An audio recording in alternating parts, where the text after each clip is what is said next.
आज के इस एक्सप्लेनर में हम एक बहुत ही अजीब लेकिन बेहद मजेदार स्थिति पर बात करने वाले हैं।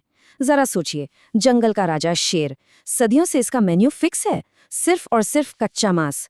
लेकिन क्या हो अगर एक दिन शेर का दिमाग ठनके और वो कहे, बस बहुत हो गया, आज तो मुझे गर्मा गर्म चीजी पिज्जा खाना है। मतलब बिल्कुल प्रकृति के नियमों के खिलाफ। यही इस कहानी का बेस है, जो सच में दिमाग चकरा देने वाला है। तो अब सबसे बड़ा सवाल ये उठता है कि आखिर एक जंगली शेर घने जंगल के बीचों बीच एक चीजी पिज्जा बेक कैसे करेगा।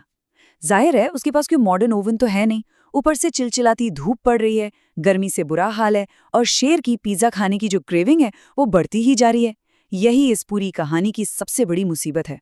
तो आइए देखते हैं कि बिना किसी बेकिंग एक्सपीरियंस के ये शेर इस भारी चुनौती का सामना कैसे करता है। अब आते हैं शेर के पहले जुगाड़ पर। इसे हम सन बेक्ड स्टोन मेथड कह सकते हैं। सुनने में तो ये अप्रोच काफी लॉजिकल लगती है ना।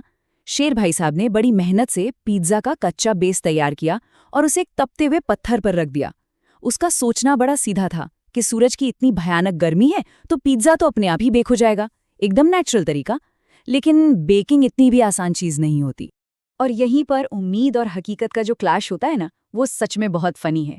शेर ने तो सोचा था कि उसे एकदम परफेक्ट क्रिस्पी और चीजी पिज्जा मिलेगा, लेकिन असलियत, भयंकर गर्मी से पिज्जा पकने के बजाय पत्थर की तरह सूखकर कड़क हो गया। ऊपर से जंगल की सारी धूल मिट्टी उस पर चिपक गई। ये नजारा देखकर शेर का जो पारा चढ़ा है, पसीने से तरबतर और हताशा में दहाड़ता हुआ शेर, उसका ये पहला प्लान तो बुरी तरह फ्लॉप हो गया। खैर, जंगल का राजा है तो इतनी जल्दी हार तो मानेगा नहीं। अब वो अपनी रणनीति बदलता है और सीधे साइंस का सहारा लेता है। वो एक बड़ा सा मैग्नीफाइंग ग्लास यानी शीशा लेकर आता है। उसका प्लान है कि सूरज की तेज किरणों को सीधा उस कच्चे आटे पर फोकस किया जाए। इससे पता चलता है कि पिज्जा खाने की धुन किस कदर सवार है। उसे लगा कि सेंट्रलाइज्ड हीट से पिज्जा झटपट और बढ़िया तरीके से बेक हो जाएगा। अब लॉजिक के हिसाब से तो फोकस्ड हीट से पिज्जा जल्दी पकना चाहिए था, लेकिन नतीजा, ये तो पहले वाले से भी बड़ी तबाही निकली। वो किरणें इतनी शक्तिशाली थीं कि पिज्जा बेक होने की बजाय पलक झपकते ही जलकर राख हो गया। और सोने पे सुहागा ये कि इस धमाके से हमारे खूंखार शेर का पूरा चेहरा काली राख और कालिक से पुत गया। मतलब बेकिंग के चक्कर में शेर का जो हाल हुआ है, वो इस नैरेटिव का सबसे फनी मोमेंट है। तो अब जरा शेर की हालत देखिए। ये इस कहानी का एकदम लोएस्ट पॉइंट है। एक तो वो रोज के कच्चे मांस से बुरी तरह बोर हो चुका है, ऊपर से हॉट चीजी पिज्जा की भयंकर क्रेविंग, गर्मी से पसीने पसीने और अब चेहरा पूरा काली राख से पुता हुआ। किसी भी राजा के लिए इससे ज्यादा शर्मनाक और फ्रस्ट्रेटिंग स्थिति और क्या हो सकती है। ऐसा लग रहा था मानो पिज्जा खाने का उसका ये सपना बस एक सपना ही रह जाएगा। लेकिन कहते हैं ना, जब सारे रास्ते बंद हो जाते हैं तो चमत्कार होता है। इसी घोर निराशा के बीच कहानी में एक जादुई मोड़ आता है। एंट्री होती है एक छोटे से लेकिन बेहद खास किरदार की, एक जादुई चूहे की।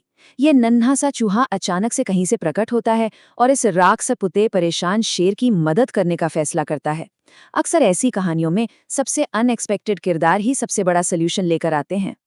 और ये चूहा कोई मामूली चीज लेकर नहीं आता, वो प्रकट करता है एक सुपर नेचुरल ओवन। ये हमारी और आपकी रसोई वाला कोई नॉर्मल ओवन नहीं है, ये एक पूरी तरह से जादुई मशीन है जो भौतिक विज्ञान के सारे नियमों को साइड में रख देती है। ये मशीन कच्चे आटे को पलक झपकते ही एक गर्मा गर्म परफेक्ट पिज्जा में बदल सकती है।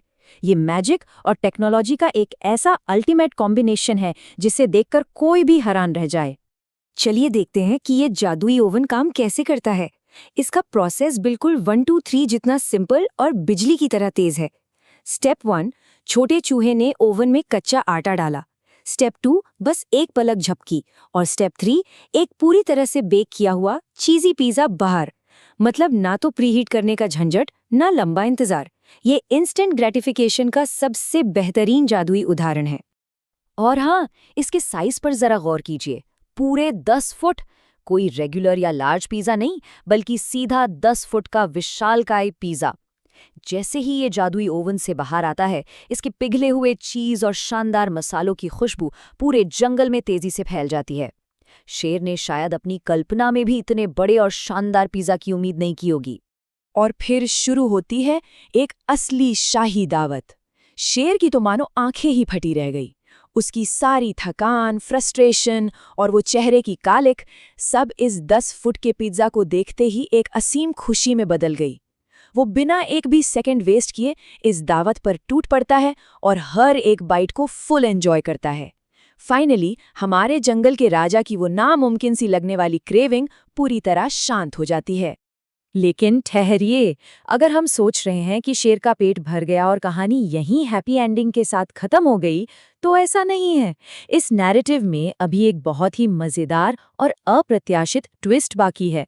एक ऐसा ट्विस्ट जो कहानी की दुनिया से बाहर निकलकर फोर्थ वॉल ब्रेक करता है और सीधा दर्शकों की दुनिया से जुड़ता है।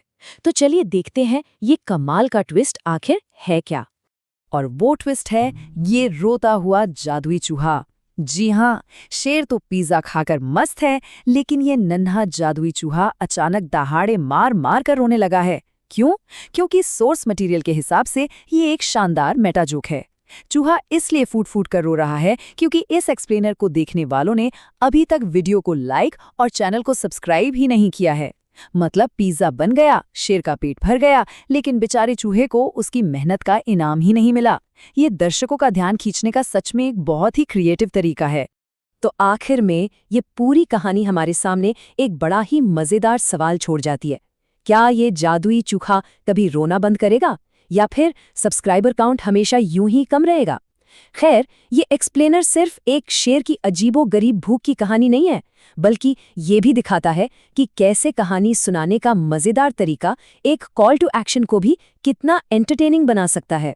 तो अगली बार जब पिज्जा की क्रेविंग हो तो याद रखिएगा, कम से कम हमें जंगल की उस भयंकर धूप में पत्थर पर तो पिज्जा नहीं पकाना पड़ेगा।